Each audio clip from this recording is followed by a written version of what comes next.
Bueno, entonces,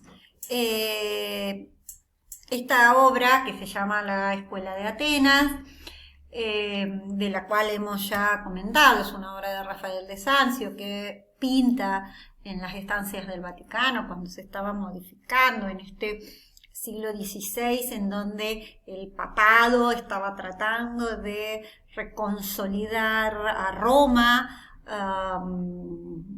como en su rol de centro de poder y también cultural. Es una obra del Renacimiento, ¿no? O sea, Renacimiento, decíamos, 1400, 1500, principios de 1500. Este periodo del Renacimiento, que era lo que renacía el saber clásico. Nosotros, me parecía que esta obra es bastante clara en las dos concepciones que nos interesan a nosotros para pensar la filosofía antigua y estos dos grandes, digamos, popes, estas dos grandes iceberg que tiene la filosofía antigua, como es Platón y Aristóteles. Representados, en este caso, en la figura del centro, está Platón. Un Platón que está señalando hacia arriba, ¿no? Es decir, ¿por qué? Porque obviamente, como hemos estado comentando, es en el mundo de las ideas en donde está lo verdadero, ¿no? Es en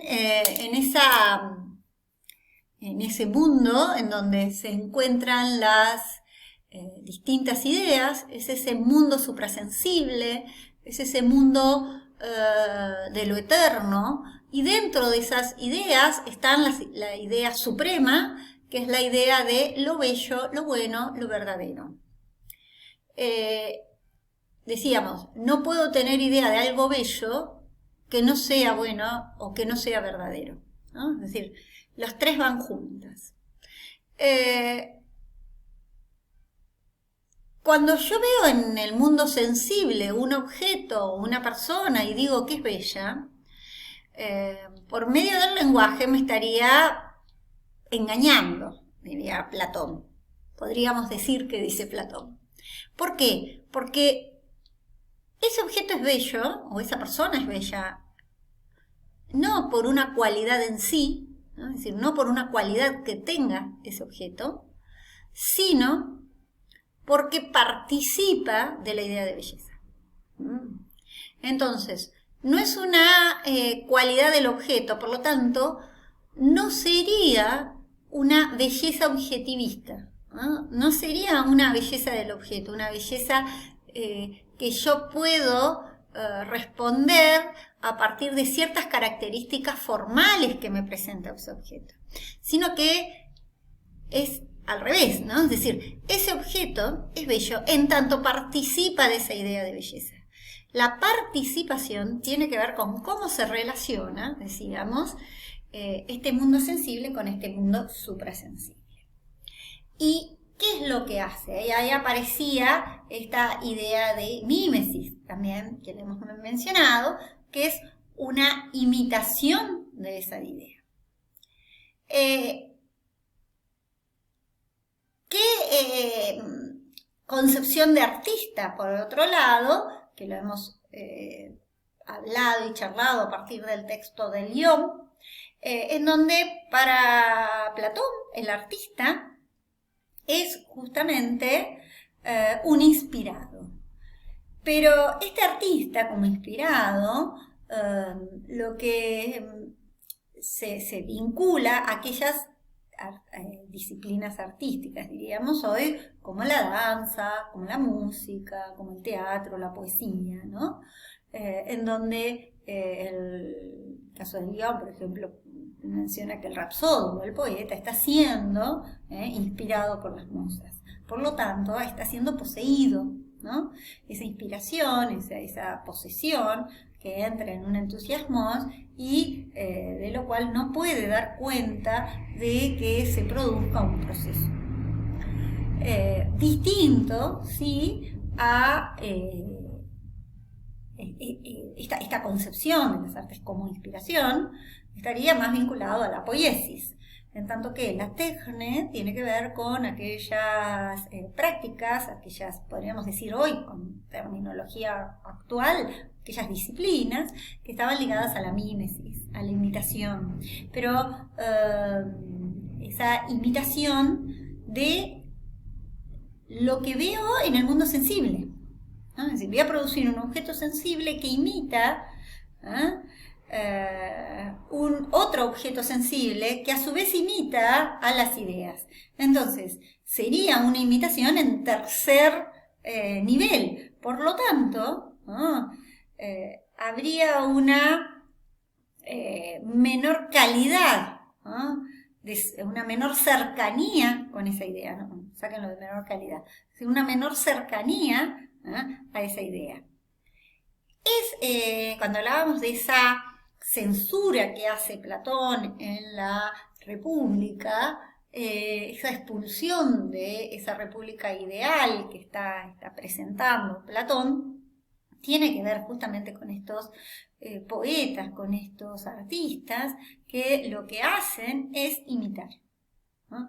Primero porque me generan que yo me quede entretenido, que me termine siendo agradable quedarme en ese mundo de la imitación y no despierte mi alma para que le vuelvan a crecer las alas.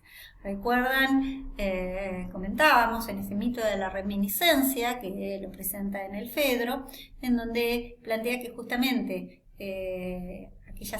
las almas que no llegaron a esa visión, ¿no?, que perdieron las alas y que cayeron, aquí lo que tienen que hacer es empezar a recordar, tratar de recordar, y si yo me quedo enganchado y me quedo como limitado pensando de que eso es lo bello, porque imita, no me estimularía al recuerdo, ¿no? Entonces, por un lado, esa concepción de Platón señalando hacia arriba. Y el otro filósofo que está en el centro de la escena, diríamos, es Aristóteles, ¿no? Nosotros de Aristóteles recomendábamos la lectura de Poética, en donde, como había planteado anteriormente, Aristóteles escribe la Poética. Hay un catálogo de las obras de Aristóteles que registra Diógenes Laercio y que plantea en ese catálogo y dice, bueno, la Poética debió contener 2 libros. El último trataba tal vez de la comedia, a la que apenas nombra en la primera parte, ¿no? Bueno, aparece esta idea de que la poética, porque la poética que nosotros vamos a trabaja sobre la tragedia. La invitación es a que reemplacen cuando leamos tragedia o cuando se refiera a la tragedia, reemplácenla por arte, ¿no? Es decir, lo que nos va a interesar es cómo Aristóteles, que bien había puesto en duda y en discusión cuando era alumno y discípulo, ¿no?, de Platón, esta división, ¿no?, entre el mundo sensible y el mundo suprasensible, y que plantea, bueno, siempre termino requiriendo de el argumento del tercer hombre, ¿no?, es decir, de un tercer elemento para unir estos mundos, y por eso en esta obra señala hacia abajo. Para Aristóteles es en este mundo en donde yo podría llegar a conocer lo verdadero. No hay un mundo suprasensible, no hay arquetipos de los que se copian.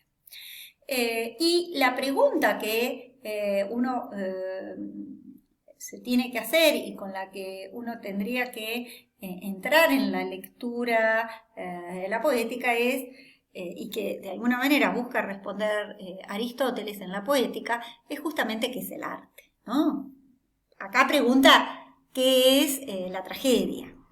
Hay una obra, una novela que escribe Umberto Eco, este filósofo italiano del siglo XX, que justamente él hace una novela a partir de esta obra perdida, en donde Aristóteles reflexionaría sobre la comedia.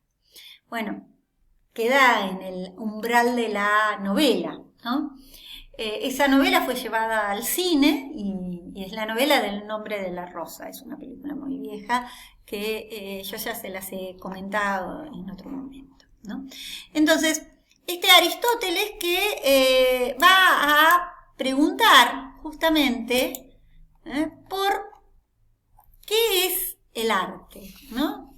Aristóteles, que habíamos dicho había sido profesor, ¿no?, de Alejandro Magno, ¿no? Era un discípulo de él, cuando él se va de Atenas para brindar clases particulares, diríamos, a Alejandro, y que se va a preguntar, ¿no? Y por eso empezábamos en poética, se va a preguntar. Inicia así, dice: como nuestro tema es la poética, nos proponemos hablar no solo de la poética misma, sino también de sus especies y sus respectivas características, de la trama requerida para componer un bello poema, del número y la naturaleza de las partes constitutivas de un poema, y también de los restantes aspectos que atañen a la misma investigación. Hemos de seguir, pues, el orden natural y comenzar con los primeros hechos. Es decir, se está preguntando qué es la tragedia, qué es el arte, diríamos nosotros, ¿no? Es decir, ¿qué es? ¿Qué es? Cuando yo pregunto por qué es, y lo hemos comentado anteriormente, estoy buscando una definición, ¿no? ¿Y cómo puedo definir? ¿Cómo puedo limitar? ¿Cómo puedo hablar de la esencia? Lo que a eso lo hace ser eso y no otra cosa. Y una de las maneras que encuentra aquí Aristóteles es a partir de presentar las partes, de describir. Y entonces llega él a la definición, no es que primero hace la definición y después vendrían las obras de arte, sino que él, a partir de ir a ver obras de teatro, o sea, a partir de ir a ver obras, busca decir qué es lo que tienen todas estas en común y construye esta definición, ¿no? Y busca llegar a conocer la esencia de la obra de arte. ¿Qué es el arte? ¿Qué es a lo que algo, ¿no?, que algo me lleva a decir que eso es arte y eso no? Y entonces él plantea, dice, y lo ve como común: la epopeya, la poesía, la comedia, el ditirambo, el arte de tocar la flauta, ¿no? Fíjense, son todos, dice él, imitaciones, si se lo considera de manera general. Y entonces aquí aparece una teoría de la mímesis distinta a la teoría de la mímesis que veníamos estudiando anteriormente cuando la recuperábamos a partir de los textos platónicos, ¿no? Es decir, ya no es la imitación en este sentido negativo, sino que es una imitación que, bueno, vamos a ver en qué sentido se da esta imitación, que me va a permitir también ir viendo cómo se imita, ¿no? Es decir, según Aristóteles en este primer capítulo, yo podría definir el arte como imitación, ¿no? Es decir, ¿qué es lo que al arte lo hace arte? Es la práctica de la imitación. Pero al mismo tiempo difieren las distintas artes, podríamos decir, entre sí, de distintas maneras, ¿no? Entonces acá plantea una pequeña clasificación, dice la diferencia de clases en sus medios, o sea, cómo se presenta esa imitación de los objetos, a partir de qué se imita, qué imito, y en la manera de sus imitaciones. ¿Y cómo presento esa imitación? Mejor, peor, igual, ¿no? Entonces,